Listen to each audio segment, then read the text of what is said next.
Welcome friends. In this video we'll talk about law of torts. Last video में law of torts के बारे में बात किया था, इसकी डेफिनेशन के बारे में बात किया था और हमने बात किया था काइंड्स ऑफ रॉन्गफुल एक्ट, ठीक है, जिसमें इंटेंशनल टॉर्ट था, एक्सीडेंटल टॉर्ट था और स्ट्रिक्ट लायबिलिटी, ठीक है, ये हमने बात कर लिया है। आज हम बात करेंगे summary of the kinds of harms, जो अलग अलग तरह के टॉर्ट्स में हार्म्स होते हैं उनके बारे में बात करेंगे। तो सबसे पहले हम बात करते हैं प्रॉपर्टी इंटरेस्ट इन लैंड। पहला जो हार्म है वो प्रॉपर्टी का जो हार्म है वो टॉर्ट में कैसे एक्सप्लेन किया गया है। The law of tort, I'll highlight it for you. The law of tort protects the claimant's interests, right? Here you go. Law of tort protects the claimant's interest in her landed property by preventing intentional intrusions or trespass of the property. अगर कोई आपकी property में intrude करता है या trespass करता है, जो डिफेंडेंट है या रॉन्ग डूअर है, the claimant may also suffer harm by the damage cause due to careless और नेग्लिजेंस ऑफ द डिफेंडेंट, या फिर कोई लापरवाही की वजह से आपकी प्रॉपर्टी को नुकसान पहुंचता है, that is covered under this property interest of in land in under tort. When the defendant interferes with the claimant's rights to enjoy, अगर आपकी प्रॉपर्टी का जो आपका right to enjoy to your property है, अगर उसको भी हिंडर करता है डिफेंडेंट और या फिर न्यूसेंस क्रिएट करता है, that is also kind of harm cause to the property under tort law. Second is other type of property, दूसरी तरह की प्रॉपर्टी भी हो सकती है। मान लीजिए टेंजिबल प्रॉपर्टी है, ठीक है, टेंजिबल जो भी आप उठा के एक जगह से दूसरी जगह ले जा सकते हैं। So in that case which amounts to the tort of conversion, the damage to the property may also occur due to carelessness or negligence। तो इसमें क्या है, कन्वर्जन हो सकता है, जैसे हमने पहले डिस्कस किया था, कन्वर्जन होता है फोर्स सेल, पर उससे जो डैमेज प्रॉपर्टी को जो डैमेज हुई उसकी वजह से कन्वर्जन हो सकता है, और the damage to the property may also occur, वो टेंजिबल प्रॉपर्टी को डैमेज केयरलेसनेस या नेग्लिजेंस की वजह से भी हो सकता है डिफेंडेंट की। थर्ड है bodily harm.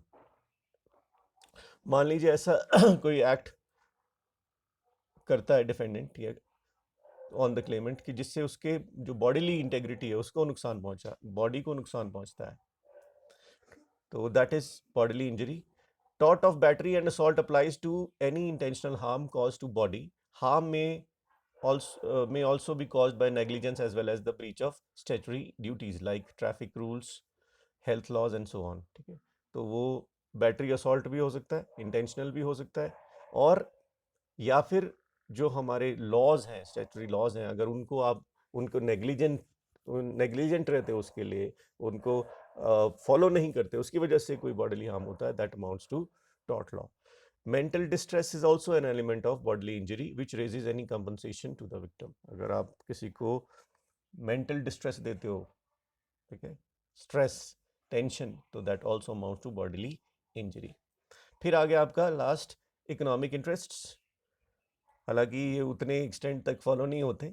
To a letter sorry lesser interest, economic interest are also protected by the law of tort.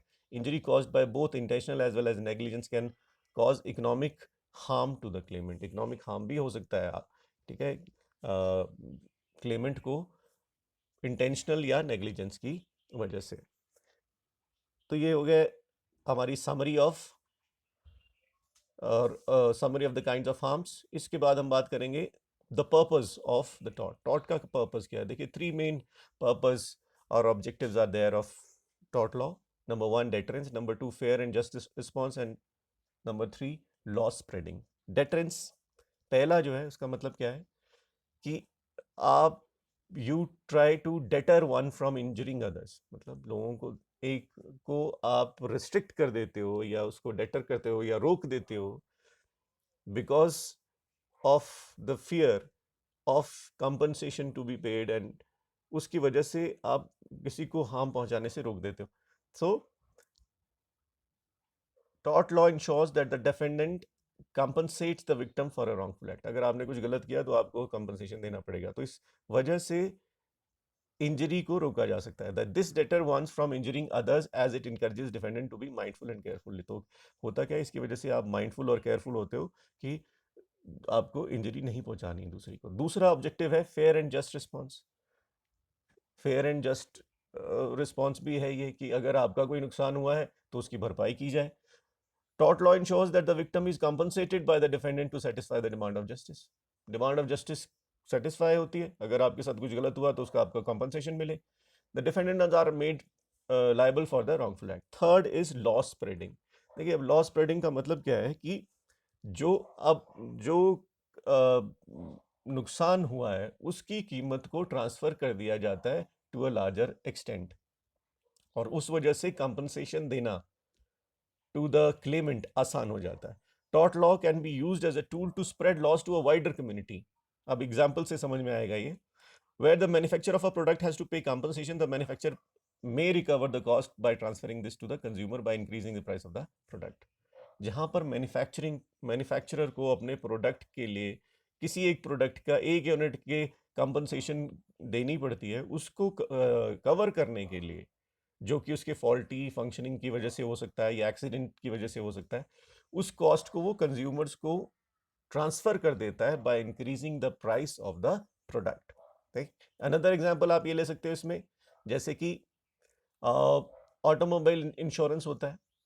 All drivers are required to pay auto insurance premium. हम जितने भी लोग गाड़ियां चलाते हैं सबको अपनी गाड़ी को इंश्योर करना पड़ता है और इंश्योरेंस प्रीमियम देना पड़ता है, which are then used by the insurance companies to compensate the victim.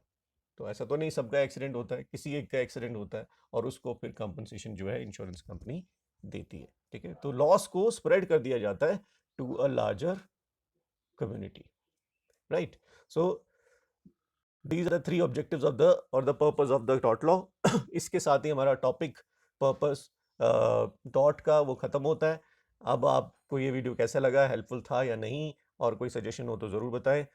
And thank you so much. Take care.